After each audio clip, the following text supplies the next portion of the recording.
Hey, Malcolm Gladwell here. This special episode of Business History is part of a larger series exploring trust. We're understanding where it comes from, the moment it's earned, and where we decide to place it. This episode is sponsored by PayPal Open, trusted by consumers, built for all business. Wherever commerce moves next, you can rest assured PayPal Open has your back. And with that, Jacob and Robert are taking a deep dive into the history of consumer reviews and how they impact who and what we decide to trust. 5 out of 5 stars from me. Robert. Oh, if you say it 3 times, it sounds weird. Robert Smith, I'm going to read you 2 user reviews. Okay. They're of the same thing, and I want you to tell me what they are reviews of. Got it. First one, 5 stars, headline, Best Business History Podcast. Wait, don't answer yet. I know this one. Second review, 4 stars from username PitterPatter208. Headline, Love the pod, just one thing. The review says, I'm a new listener and I love the podcast and the hosts. So far, so good. Please, please, please stop saying right after every other sentence. The show is Business History, right? Yes, it is. That is right. And I am sorry, PitterPatter208. We're working on it. Honestly, we are working on it. And thank you, PitterPatter208, for rating and reviewing the show. Truly, truly. There is a reason that we and other podcasters are always asking listeners to rate and review the show. And it's not because we are needy and insecure. A little bit. We're not needy and insecure. But also, more importantly, in the 21st century, user reviews are not just, as they say in business, a nice to have. They're a need to have. A must-have, because in the peer-to-peer world that we live in today, reviews are brands. Reviews taken together aggregate information. They tell us what's reliable and what is not reliable.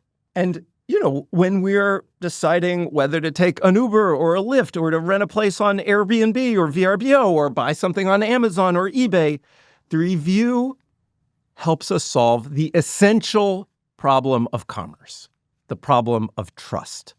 If I were reviewing the review as a concept, as a theme in the history of business, I would give it 5 stars. 10 of 10 would review again. I'm Jacob Goldstein. I'm Robert Smith, and this is Business History, a show about the history of business. Today on the show, an ode, an encomium, an homage to the user review, the secret hero of 21st century business. Come, Robert Smith, for the copper merchant who provided such bad customer service that we're still talking about it thousands of years later, and stay for George Washington's reviews of the taverns of early America.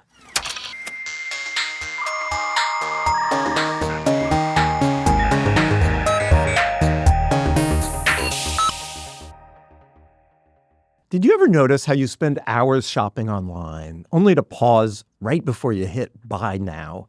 That tiny hesitation, the one where you wonder if it's trustworthy, can make or break the sale. Now, with AI changing the way we discover and compare things, that split-second trust question matters more than ever. That's where PayPal comes in. For more than 25 years, PayPal has been a leader in online payments. And now, they're at the forefront of agentic commerce, making it work for businesses, letting them maintain control of their brand and their customer relationships. So even as the way we shop changes, the moment that matters most still feels familiar and deeply dependable. Built for payments, growth, and agentic. PayPal Open, built for all business. Visit paypalopen.com to get started. Before there was the user review, there was the customer complaint. So we are going to start with the first customer complaint in the history of the world, or at least the first one that we know of. It is roughly 3,775 years old. Which is amazing. Coins themselves are what, 3,000 years old? They're about 2,600 years old. So 1,000 years before coins, people are complaining. This complaint we know about because it was carved in cuneiform into a clay tablet. I mean, I say clay tablet because people always say clay tablet, but as I was studying this one, I realized it's only like 5 inches by 2 inches, quite small. So It's not the Ten Commandments. it's not the Ten Commandments. It's more like a clay postcard. And it was, in fact, used as a postcard to send a message, to send the complaint. I saw this little tablet in the British Museum. It's not even featured prominently. It's down a little bit on the shelf. And the label is amazingly understated. The label on this tablet says, "Complaint about delivery of the wrong grade of copper." It's not wrong. It's not wrong. But it undersells it. I think it undersells it. The delight of it. So this tablet/postcard was discovered in modern-day Iraq, in what was Mesopotamia 3,700 years ago. And it was found in what seems to have been the house of a merchant named Ea Natsir in the city of Ur. And we know he was a copper merchant, and we think it was his house because all these clay postcards addressed to him were excavated from this house. He was a hoarder. He kept them all. Apparently. And so the complaint we're talking about is one of these postcards from a customer named Nani. Nani trusted Ea Natsir to supply the copper as promised. And then Nani sent a messenger to pick up the copper. But the deal did not go down the way it was supposed to go down. And so Nani sent this clay complaint to Ea Natsir. Robert, give us a hit. Oh, I'm so excited for this. "You did not do what you promised me. You put ingots which were not good before my messenger and said, 'If you want to take them, take them. If you do not want to take them, go away.' What do you take me for, that you treat somebody like me with such contempt?" With What? such contempt. What do you take me for? Who do you think I am? Nani's not done. It's a tiny little postcard, but he seems to fit a lot of cuneiform on there. He's really working the clay on this one with anger. So next move, ask for a refund. Go ahead. "I have sent as messengers gentlemen like ourselves to collect the bag with my money deposited with you, but you have treated me with contempt by sending them back to me empty-handed several times, and that through enemy territory." Yeah, bad news for Nani. The money-back guarantee is not going to be invented for more than 3,000 years. Anyway, give us the conclusion of this, the oldest complaint that we know of in history. "I shall from now on select and take the ingots individually in my own yard, and I shall exercise against you my right of rejection because you have treated me with contempt." One of the really interesting things about this story is this is like the famous complaint, but this was not the only complaint excavated from Ea Natsir's house. There's this whole trove. For some reason, you got to call it a trove. Trove of A bunch tablets, them. yeah. A trove of tablets. There's a letter from one of his partners trying to get him to just like be decent to customers. Basically starts, "Come on, man. Act in such a way that Eden Scene will not become angry." Come on, man. And there's another one from a disgruntled customer that really speaks to me. I could do this all personally. day. It sums up a lot in just a few words. So it's a customer, and he writes to Ea Natsir. "Do you not know how tired I am?" Do you not know how tired I am? This is the cry from the heart of everyone who will get stuck in a customer service doom loop for the next 3,700 years. There is a bigger idea here. The economist George Akerlof wrote about it in this famous paper called The Market for Lemons. It was not about fruit. It was about used cars, which used to be called lemons if, the wheel would fall off or the engine wouldn't work. And the paper basically won him a Nobel Prize. And what it's about is we think about markets as working well in our economy, which they do, but they only work well if everybody knows the same thing. This paper was about asymmetric information. When one person knows more than the other person, then it makes it hard for a market to truly work efficiently. And oftentimes the seller knows more than the buyer. Like in a used car, you don't know if it's been in a flood or been in a wreck, or copper ingots. You don't know the quality of ingots because you have to go through enemy territory just to look at them. And Akerlof makes a particular prediction. If you are buying a used car, you will rationally assume that it's a lemon. You will offer less money than you otherwise would have because you don't know if you're going to have to fix it. And this ends up being bad for everyone. It's bad for me because I don't know the car I'm going to get, but it's bad for someone who's selling a good car, who wants to sell a good car at a fair price, and everyone just assumes it's a lemon, assumes it's bad. And the market breaks down a little bit. It's not as efficient as it could be. It's painful. It's painful for all of us to live in this world where we don't know what's good, we assume it's bad, we think we're going to get cheated. And I feel like that's part of the reason the Natsir, 3,700-year-old customer complaint is so delightful, frankly, so resonant. Yeah, it resonates with us because we've all been there. We've all had something returned to us and we're just like, come on. This lack of trust, this feeling that everyone's out to screw you. There is this incredible sort of modern life that this ancient tablet postcard, this first customer complaint, has had. And as far as I can tell, it started in 2015 when somebody took a picture of this tablet in the British Museum, the same thing you saw, and they posted it on Reddit with the caption 1750 BC problems. And even today, I was looking as I was putting together this story, there is this subreddit that is still quite active. People post to it all the time, devoted entirely to Natsir and his poor quality ingots. Just in the last month or so, a guy posted a picture of himself in the British Museum, standing in front of the case where the tablet's supposed to be, but there's a sign that says the tablet is out on loan, which is kind of perfect, right? Like now you can complain about the complaint being not there. There's something great about it. And anyway, the guy in the picture is making a thumbs down sign, huge smile on his face, clearly very pleased with the whole situation. And he's wearing a T-shirt that says, Natsir's fine quality copper ingots, established 1750 BC. So I am a member of this subreddit and have been since long before we started this show. And I don't know why it's so delightful. It is fun to imagine Natsir as a cartoon villain swimming in a bathtub full of complaints like Scrooge McDuck swims in gold coins, just delighting reading all of the messages from the customers he's screwed over. There is a simple problem that is revealed by this story, and it's a problem that we are going to spend the rest of the show talking about how people have tried to solve. When you buy something, for example, some copper ingots, how do you know if you're buying from a store, a merchant who's going to give you what you need, or from somebody who's going to provide you with poor quality ingots? And the problem for buyers in Mesopotamia was the customer complaints were going only to Natsir. So Natsir knew his customers were not happy. And he was hoarding them, and he was keeping anyone from seeing them. I mean, if they had somehow been posted on a wall or something. Yes. This is the difference between a customer complaint and a customer review. The review is out there for everybody to see.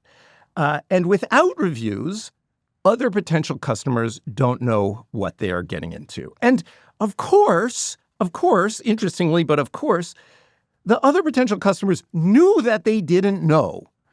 They were operating in this world that was a low-trust world. It was a low-trust equilibrium. And so in this kind of world where you know that you don't know, you have to spend a lot of energy trying to figure out if the person you're doing business with is going to do what they say.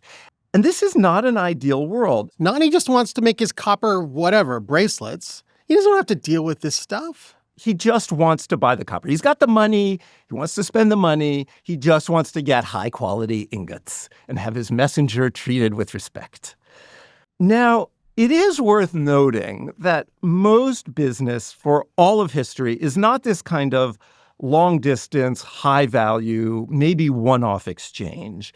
Mostly what people buy is bread from the bakery down the street. The kind of thing that you buy every day, every week, again and again. And this is quite a different kind of transaction. You know, if you buy a stale loaf of bread, you're not going to go back to that baker again, and you're going to tell everyone in the village. You're going to go to a different baker. Yeah, it's a repeated game. And so it is, in fact, not in the narrow self-interest of the baker to give you old bread because it's bad for business. So that solves a lot of the trust problem. When you look more broadly at the history of the ancient world, you do also see systems start to develop over long-distance commerce, over commerce that is not necessarily a repeated game. More recently, we talked about A&P in our story about grocery stores and about how they developed store brands as a way of ensuring quality. They are one of the early modern examples of store brands, but brands themselves go back a very long way, not as far as we know to Ea Natsir, but you can find something brand-like in the Roman Empire. In the Roman Empire, you see amphora. You know amphora, those clay vessels. You see amphora with writing on them, and the writing doesn't just say what's inside. It says where the product comes from. There's one example from around 70 AD that I particularly like. It says on the side, Lucius Tetius Africanus, that's the name of the guy who distributed it, finest fish sauce from Antipolis. Finest. Antipolis, I think that's how you say it, I don't know, is Antibes today in the south of France. And this vessel was actually excavated in London, so hundreds of miles away. So it was fancy imported fish sauce, the finest. Wait, that's what it says on the label.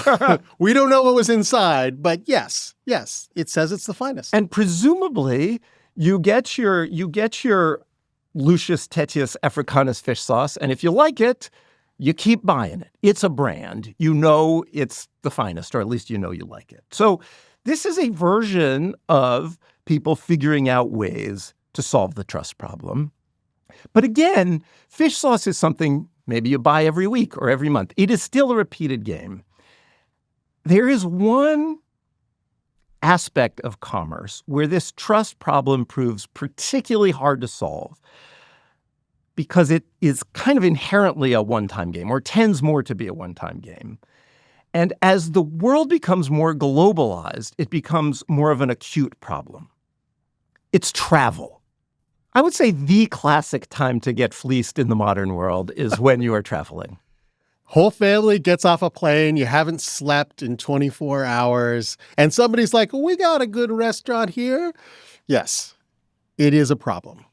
And it has been a problem forever. And so in this act of our story, we're going to jump forward thousands of years, and we're going to do two things. First, we're going to talk about how profound the problem of trust was for travelers, even if you were the president of the United States of America. And then we'll talk about how the power of the user review solved the problem, or at least helped to solve the problem. Let's do it. The president we're going to talk about is not just any president. It's the big man, the general, the pride of Mount Vernon, number one, George Washington. And George Washington is going to do something that nobody would have wanted to do if they didn't kind of have to, which was go on a tour of all 13 states of America. Hard to do it first. In the late 1700s. And because he was a president and not a king, a man of the people, he decided that he was not going to stay in the fancy estates of his rich friends. He was going to stay where the people stay, in public houses. And public houses were more or less what they sound like. They were houses that were open to the public. And this is in fact part of the regulatory regime at the time. The deal was if you wanted to sell alcohol to the public, essentially a bar, you had to pay a fee to the government and get a license and rent out rooms in your house. So that no one's trying to ride their horse home drunk.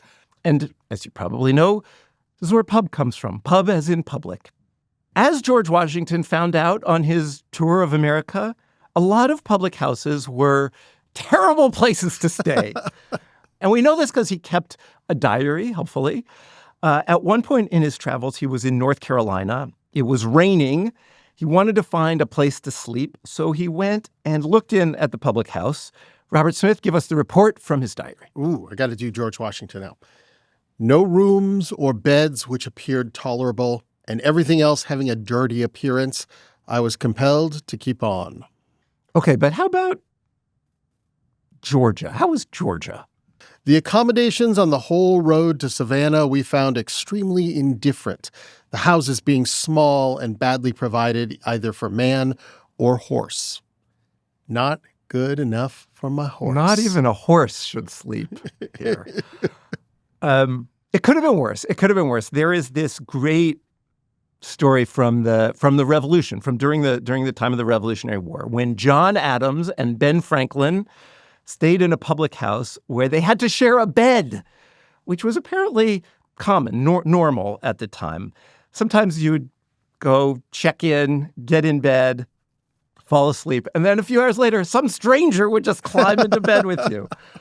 Apparently, Adams and Franklin were laying there in their bed arguing over whether it was healthier to sleep with the window open or closed. And kind of perfectly, Franklin starts lecturing Adams about why open is better. He loves the fresh air. Loves the fresh air. And Adams just falls asleep with Franklin talking, which you could imagine Franklin would never stop talking. I love Ben Franklin. Worst roommate ever. The whole thing about staying in a public house was essentially a shot in the dark. You roll into a strange town. You try and figure out if there is a public house, where there is a public house. No idea if it's going to be a nice place for man or horse or not, or if you can trust the proprietor or if he's going to rip you off. You just don't know. We should say, in defense of American hospitality circa 1790, George Washington did find some nice places on his trip. He was apparently so impressed with Mr. Brown's fine tavern in New Haven that he paid for the mayor, the governor, and the lieutenant governor all to join him there for dinner. But, he likes it. He can invite his fancy friends there. But he can't tell the world. He can't leave 5 stars on Mr. Brown's website. Sure, George Washington slept here, but did he like it? This is the problem. This is the problem. In a way, it's the Ian Nuts here problem. It applies to good businesses as well as bad. Customers know, but they can't tell the world. And over time, travel expands.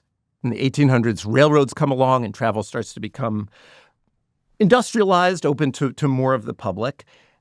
And that is when the world finds its first solution to this problem, the guidebook, the travel guidebook. The thing you can buy and carry along with you on your travels, which I would argue is the first user review. This is the first time someone has broadcast to the world, here's what I think about places good and bad. Here's my advice. And this is one of those simultaneous invention stories that we've talked about, the kind of thing where lots of people have the same idea around the same time. You see guidebooks in the first half of the 1800s popping up in the US, in the UK, and Europe. But there is one guy who does it best, becomes the biggest and most famous guidebook writer. His name is Carl Baedeker. German. His family was in the publishing business, and they ran a bookstore. And he actually saw British tourists coming into the bookstore with their guidebooks. And a lot of them were basically just lists, Here's 100 hotels in town. Yeah, which, that's better than nothing. But Baedeker decides he's going to get into the guidebook game. And he personally is going to go everywhere. He's going to walk every path, check out every hotel, so that when you are reading a Baedeker guidebook, what you are reading is what he saw. He's kind of an early influencer. He's kind of an early influencer. He is. And I admire his commitment to his bit. In one of his early guidebooks, he describes a trip between 2 towns. And what he says is, the writer of these lines made the trip at night and regrets that he can report nothing about it. Honest. And when somebody tells me they don't know, I trust them more. Because then when they're telling me what they do know, I'm like, oh, well, I presume they do know. Baedeker starts writing these guidebooks. They're very popular. They become a multi-generational thing where his sons get into the business. And they really are user reviews. They really are telling you what they liked and also what they did not like. Give us a little hit of the Baedeker description of Marseille in the south of France. The atmosphere of the town in summer is hot and oppressive. You got that right. Those, therefore, who contemplate a sojourn of several days during the warm season are recommended to select the Hôtel des Catalans, and there's a little star next to it. In the immediate vicinity of the sea baths, the situation is delightful and the house spacious and comfortable. That little asterisk that you mentioned next to the hotel's name is, in fact, Baedeker's official recommendation. We're not in the 1-star, 2-star, 4-star, 6-star, whatever world yet. Star inflation. Star inflation has not yet taken off. 1 star is good. On very rare occasions, he'll do 2 stars, Whoa. typically for a site and not a hotel. Like the Parthenon, yes. The absolute must-sees. Well, here, let's do one. So the collection of ancient frescoes in the Museo Nazionale in Naples gets 2 stars. These works are almost the only specimens of ancient painting which have come down to us and are therefore of extreme value. Many of them are beautifully conceived and executed with an easy, masterly touch. It's compelling. 2 stars. 2 stars. It's Naples, so these are from Pompeii and Herculaneum. I'm literally going. Have you been? I have not. I wanted to go to now Pompeii, I want to go, actually. yeah. So Baedeker tells you what's great, the must-sees. But honestly, and this goes back to Anna's here, my favorite parts, and it seems like Baedeker's favorite part, is when they are advising travelers what not to do, how not to get ripped off. Like there's this one detail from the entry on a hotel in Chiusi in Tuscany. The landlord offers Etruscan relics for sale at exorbitant prices. Travelers are cautioned against making purchases of this description, where the manufacture of spurious antiquities is greatly in vogue. Don't buy them. He's a little more polite, but still devastating. Baedeker also sort of goes beyond reviews of specific places to kind of take the vulnerable traveler under his wing, to protect you from the scoundrels out on the road. Like, for example, always get a written itemized bill. A waiter's arithmetic is faulty, and the faults are seldom found to be in the favor of the traveler. Funny how that works. Yeah, weird. Another one for when you're checking out of the hotel. A habit too often prevails of presenting the bill at the last moment when mistakes or willful impositions must be submitted to for want of time to investigate them. And then he says, if you're going to check out early in the morning, you will do well to ask for your bills on the previous evening. Good advice. Yeah. The books become wildly popular. They're translated into French and into English. The word Baedeker becomes synonymous with travel guide for a while. And along with this popularity comes a really interesting shift in the power dynamic between buyers and sellers in the travel industry. And you can really see it in one story in particular. It happens when a hotel owner sues Baedeker because he doesn't like what the guidebook says about his hotel. And in fact, the owner wins. And in the next edition, Baedeker doesn't list the guy's hotel at all. He's like, you don't like it? Okay, I'll just take you out. Leave me alone. And not long after that, the guy's hotel goes out of business. Bad review in Baedeker is better than no review at all. This is this information asymmetry we talked about. Before guidebooks, in the dynamic between the hotel owner and the guest, the guy running the hotel, the public house, had more power in a way than the president of the United States. If you're a guest, you had to show up and take what you got. And now you had a little thing you could tuck in your pocket that gave you power. You could say, oh, there's another hotel down the street. If you're going to give me a bad deal, I'll just go stay at the next place. Or you could say, I don't like my room. I'm going to write into Baedeker and give it a bad review if you don't give me a better room. The guidebook is solving that asymmetric information problem, the market for lemons problem. At least it's sort of solving it, because it's really just one guy's opinion. It's Baedeker's opinion or Baedeker's son's opinion. That's a lot. It's way more than nothing. But if Baedeker's style is not your style, if you happen to like different things than Baedeker, it's not as helpful. And this is kind of the next step in the story. As we get into the 20th century, there is this explosion of guidebooks for all different kinds of people. In the U.S., there's famously the Green Book. Perhaps you saw the film, which was a guidebook for Black people in America. which was important in the first part of the 20th century, a time when Black people were not allowed to stay in many places, when it was unsafe for Black people in many places. There were guidebooks for rich people, for college backpackers. I was a rough guide person myself. I was a Lonely Planet guy, but basically the same. Narcissism of small differences. And of course, the other thing that flourished in the 20th century in travel was brands. Just like fish sauce in the Roman Empire, you saw in the 20th century hotel brands that promised you a similar experience wherever you stayed. You stay in a Holiday Inn, a Marriott, whatever it is, in one city, it's going to be pretty similar to another city in another part of the world. And if you zoom out, we've been talking about travel, but if you zoom out beyond travel, I feel like by the late 20th century, certainly in the US, we were maybe at peak trust in commerce. There were a million brands you could choose from and know that you were going to basically get the same thing every time. It was reliable. And people didn't mind this. And in part, they liked it because if or when you wanted to be more adventurous, go to the weird little restaurant, take a wild trip, there were a million guidebooks exactly for you that could tell you everything you needed to know. It was a golden age. It was a golden age. Of the Golden Arches.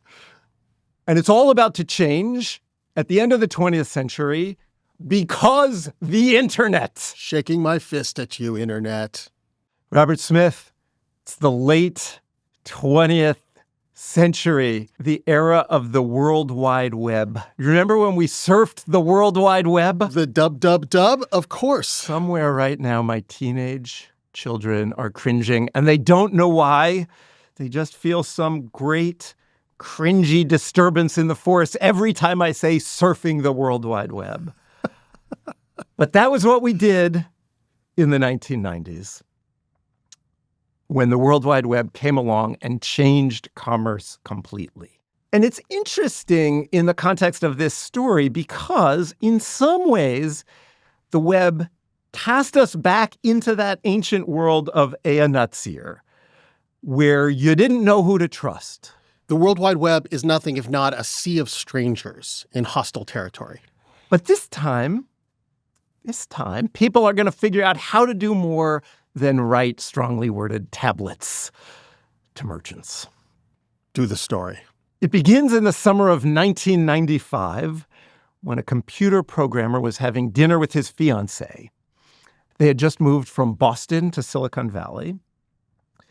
And a thing about moving is you have to solve a million little problems that you didn't even know were problems. They were just things that worked in your life before you moved and now they don't work. And there is a story that they told later. And let me say clearly, I think this story was apocryphal. It is probably apocryphal, but it's a good apocryphal story, so we're going with it.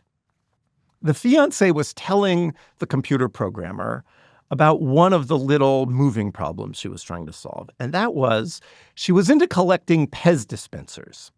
Remember Pez dispensers? Pez dispensers are a cylinder of candy. The candies are little ingots, People know, oh, they're ingots. People know what Pez dispensers are. And there's a head, and you lift the head and the candy comes up. So it comes out of the mouth. The fiancé collected Pez dispensers.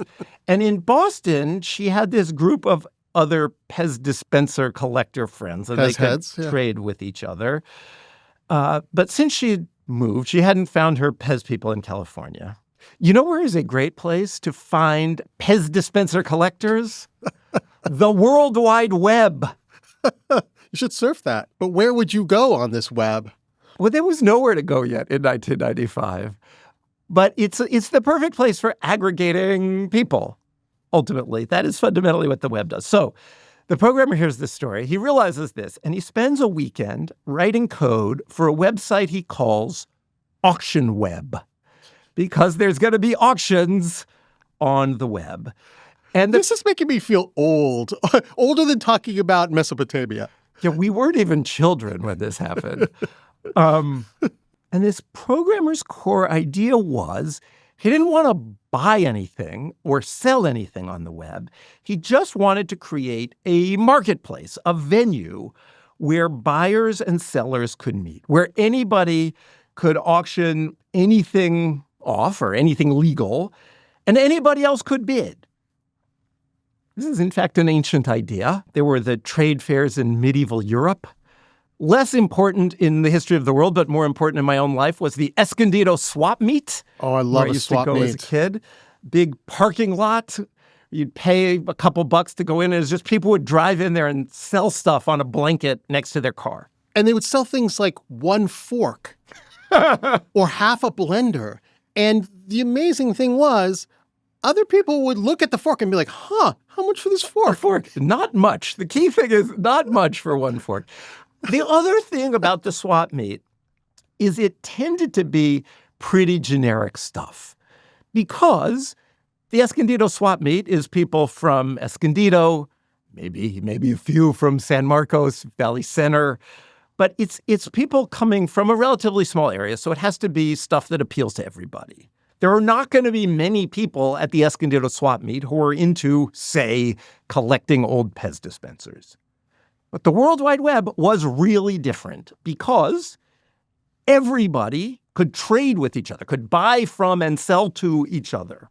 If you could build a marketplace on the web, a web swap meet, it could be an incredible business. You can just charge a fee on every sale for the service of running the marketplace. And this is, in fact, going to become one of the central business moves of the 21st century. You don't want to sell stuff. You don't want to buy stuff. You don't want to ship stuff. You don't want to store stuff. You just want to build a marketplace. It'll come to be called peer-to-peer commerce because it's not some company selling stuff to people. It's just people selling stuff to other people. Seems like a sure thing, but there is a problem. Thousands, hundreds of thousands of strangers just dealing with each other on your platform. You don't know who these people are. You don't know if they have ill intentions. You don't know if they're going to cheat your other customers. You could become, I think the technical term on the World Wide Web is a cesspool of bad commerce. It's a problem for buyers and for sellers. It's recreating the Ian Natsir problem. It's the moment the Ian Natsirs of the world have been waiting for, in fact. They've been hoarding their poor quality ingots for 3,700 years, just waiting to unload them on a worldwide web of chumps. And of course, everybody knows this. It's back to that old market for lemons, low trust equilibrium. In 1995, the web is new. Almost nobody has ever bought anything online. Oh, here's my credit card, total stranger whom I can't even look in the eye. I don't know where you are, but sure, take my credit card. People didn't do it. People didn't do it because they didn't trust the internet. They didn't trust the people on the internet. They didn't know who to trust. And to solve this problem, the people at Auction Web had an idea. They called it the Feedback Forum, and they posted a letter on the site to explain it. They had to explain it. Love that. Use our feedback forum. Give praise where it is due. Make complaints where appropriate. Deal with others the way you would have them deal with you. Remember that you are usually dealing with individuals just like yourself, subject to mistakes, well-meaning, but wrong on occasion. That's just human. Oh, that's very thoughtful. Good faith. It's full of this idea of act in good faith, which is nice. And on top of that, maybe because this was a company built by engineers, they came up with a way to quantify this feedback. Users were allowed to give each other a rating of +1 for good or -1 for bad or neutral. And the site automatically summed up the ratings to create a score. And it put the score right next to the username. So now it's the answer. It's the answer. If a seller tries to unload poor quality ingots on you, you can do that once or twice, but 10 people and you've got a -10 rating. And this isn't perfect. People, join up to inflate each other's reviews, for example. But overall, it works. And they add stars and percentages and details, all built on this foundational idea. Everybody can see what buyers and sellers think of each other. At some point, Auction Web changed its name to eBay. Perhaps you've heard of it. And it was clear pretty quickly that online auctions were a good idea. And other companies jumped in to compete.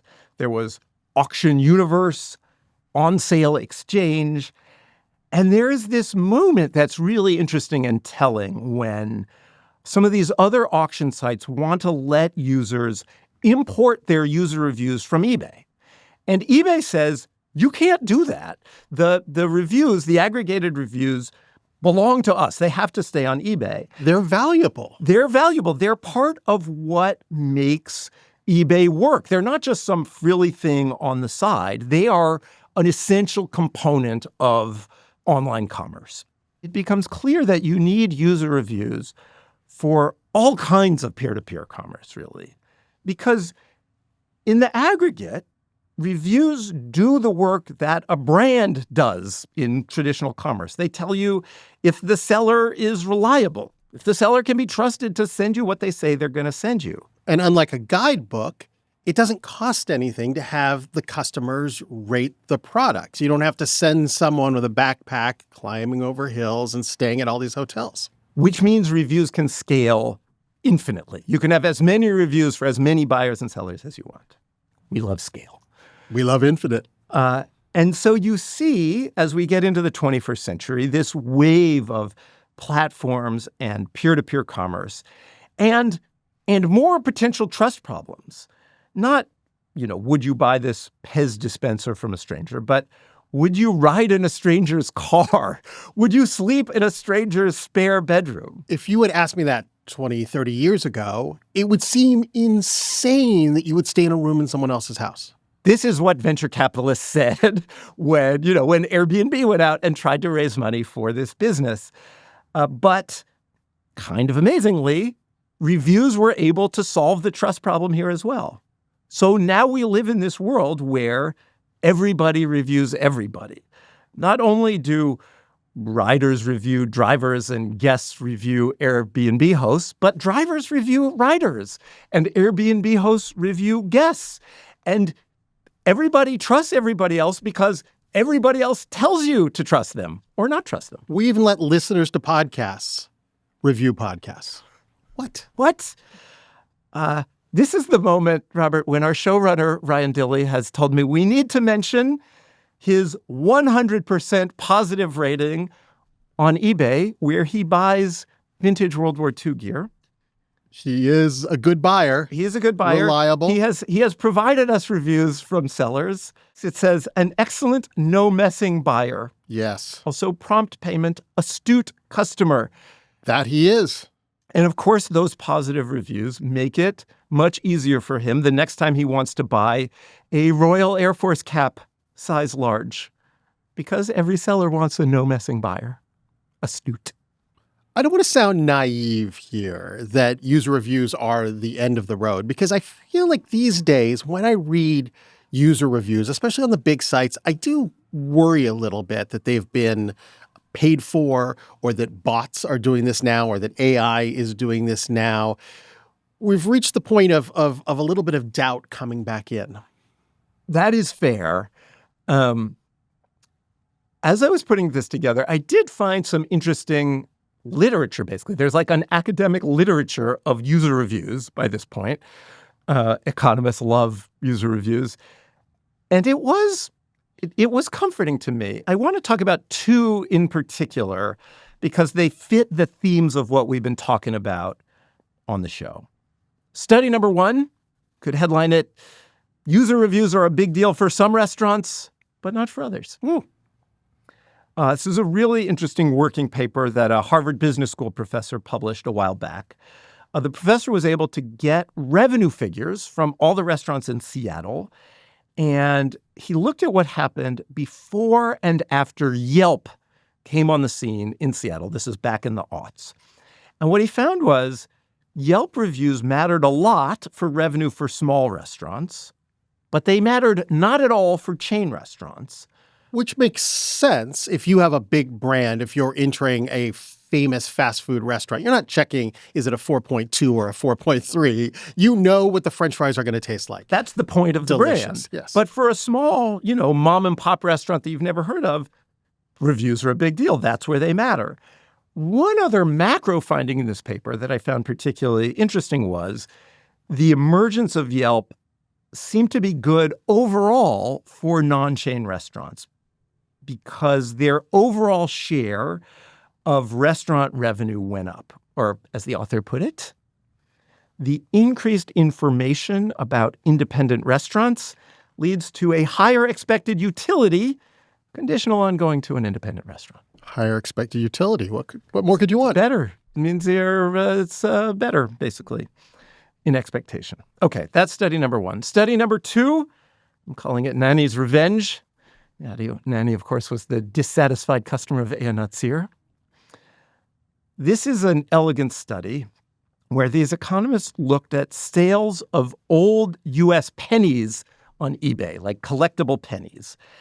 And the reason for focusing on collectible pennies is there is a book value for each one. You know what it sort of should cost.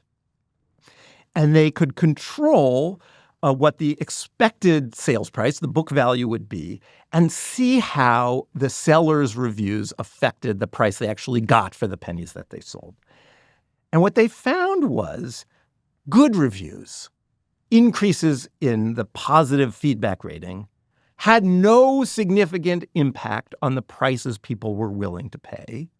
But bad reviews, negative feedback, did have an impact. When sellers got negative feedback, the prices that buyers were willing to pay for their pennies went down. This is telling us that user reviews are at least a partial solution to this market for lemons. Reviews may be flawed, but they do tell buyers who to trust and who not to trust, and eventually how much money they should offer in an auction site like this. Yes, it does seem like in this world of user reviews that we live in today, it would be much harder for Natsir to unload his poor quality ingots. Natsir would be cooked.